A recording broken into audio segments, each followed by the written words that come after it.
What's going on, you guys? It's your Huggable Hipster here, and welcome back to this week's Tea Talk, where we got some tea-worthy news. I was about to cough.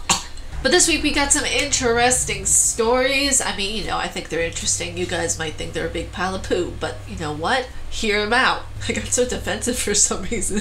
The first story I thought was actually pretty, I don't know. Okay, Doom, as you guys know, I am a really big fan of Doom, but it states here in the article that Doom 64 rating appears on Australia's classification board website. Now keep in mind, Australia also banned Outlast 2, so you can kind of tell already where I'm going with this. Since this game was going on an M-rated multi-platform release, it continues on to say in the article that earlier this summer, Doom 64 was unexpectedly rated for PC by European ratings agency PEGI.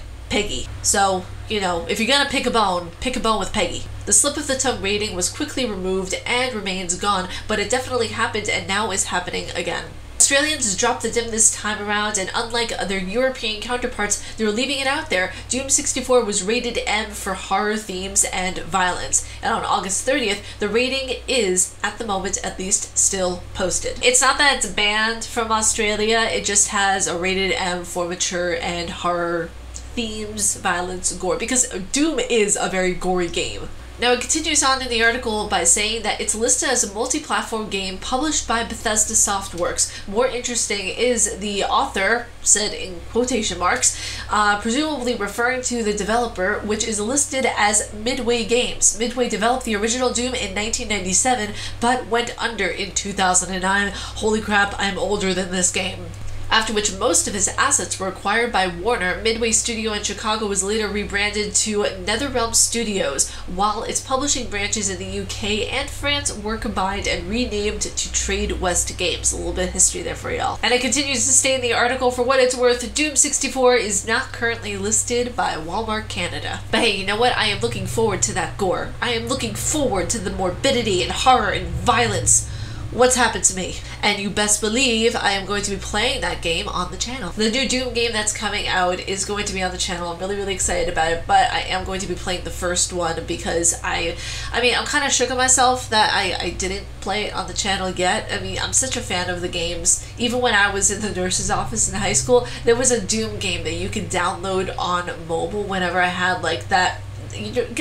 My 90s kids, you guys will remember this kind of phone, the one that slides up, the red phone that slid up. It had like multiple different games on it. There were vampire games on there. I remember even a Buffy game was on there, and there was also a Doom game on there. So anytime I would go to the nurse's office and just lay back pretending I was sick, I would just lay back and play the Doom game on my phone. But the next article is for all of you Cyberpunk fans out there who are waiting for the game. It states here in the article as the header, why Cyberpunk 2077 isn't an Epic Games Store exclusive. Now it goes into the article by saying developer CD Projekt Red has said since March that the plan has been to make Cyberpunk 2077 available on most game distribution platforms, which is true considering the fact that it's already up for pre-order on the Xbox One. Now it continues on by saying when Cyberpunk 2077 debuts on April 16th on PC and consoles, you'll have the option to get it on Steam, Epic Games Store, and CDPR's own GOG. GOG. Among others, the wide release is something of an anomaly in PC gaming recently. Epic Games, who owns and operates Fortnite,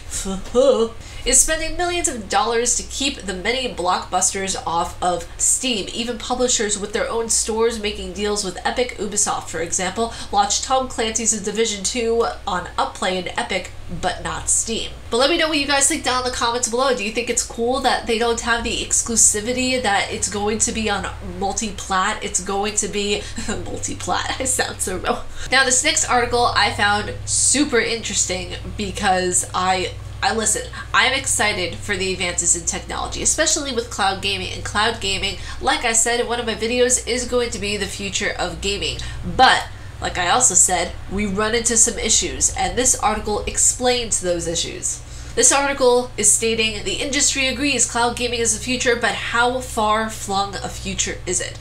How far flung a future is it? That still gets me. Like, why are you saying flung? To the article that the industry is bracing itself for another seismic shift. This time, the threat is twofold. Both the massive disruptive change possible with the cloud-based technologies and new entrant into the market Google prepares to launch its Stadia. Continues on by saying that Microsoft has its own plans to offer streaming through cloud service xCloud as a complement to the usual console services. Like I said, $9.99, $10 a month, you get all these cool features, you get like what, just cloud service, games, storage, all that kind of stuff. You can up the tiers of storage if you pay more per month, that kind of thing. It's just like a regular service that you would get, although I do think Disney Plus in the end is cheaper, I'm just saying. It states here in the article that cloud gaming has 3 major hurdles to overcome: the availability of high-speed internet, bandwidth data caps, and the public conception of digital ownership, which I was stating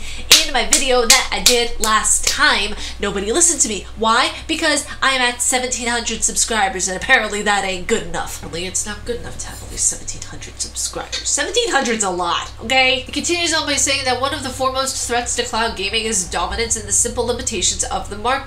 Yes, exactly, because not everybody can afford high bandwidth and over 2 terabytes of storage to use in their computer. You have to have such a fast computer in order to run the kinds of games that they have, like Doom. Doom is going to have 60 frames per second at, what, 4K resolution? That takes a lot out of a computer. A recent NPD report found that roughly 31% of the households in the United States lack any kind of broadband access. Thank you, somebody speaking logic. There is no person who realistically needs high data and input that comes in from different broadband and servers. It's not logical unless you are a gamer, unless you are doing this like me, Markiplier, a lot of people are doing for a living. You don't need it. Continues on by stating in the article that the so-called digital divide between those cannot make the best use of the internet can be clearly felt in rural markets where the lack of broadband impacts everything from entertainment to the educational system. It's true. I mean, up here, I barely get signal service, but when I go into the city, just like 20 minutes, 30 minutes away from me, it's Wi-Fi halamaya. Wi-Fi galore. I don't know what the hell halamaya is. Wi-Fi galore. Wi-Fi just extreme. And even, you know, up here, I'm in the place where we get coyotes and cougars, you know? I'm right near, what is it? I'm right near like 2 farms and a meth lab. Like, a true story, bruh. Seriously. You would think meth addicts need Wi-Fi too, you know? They deserve love. Now it continues on to saying that NPD Connected Intelligence President Eddie Hold said, and even the state-level data masks the underlying reality that in most rural markets in America, less than 20% of households have a broadband connection, which really puts things into perspective for you, Chief. I don't mean to be snazzy, but it's true. Like I said, unless you are Markiplier, unless you are people like me, like PewDiePie, you know, I'm not putting myself on the same level as PewDiePie here, holy shit, no. But unless you are doing this for a living, and unless you are somebody who takes gaming as a profession, or at least takes it somewhat seriously to where you are playing games consistently and are in that market, you don't need that kind of coolness and manpower. But lastly on the Tea Talk is our cafe of the week, and I found this one just by simply searching crazy cafes. I was really excited about this one. This week's cafe is the Serial Killer Cafe in the UK. Now this one I have to say is pretty rad, like not gonna lie, like the fact that they called it Serial Killer Cafe and they sell a bunch of cereal there, I love it. It's iconic. The menus are balls to the walls, just incredible. Like, I absolutely love it. They have the Brick Lane menu, they have the Camden menu, which I'm assuming is a place in the UK.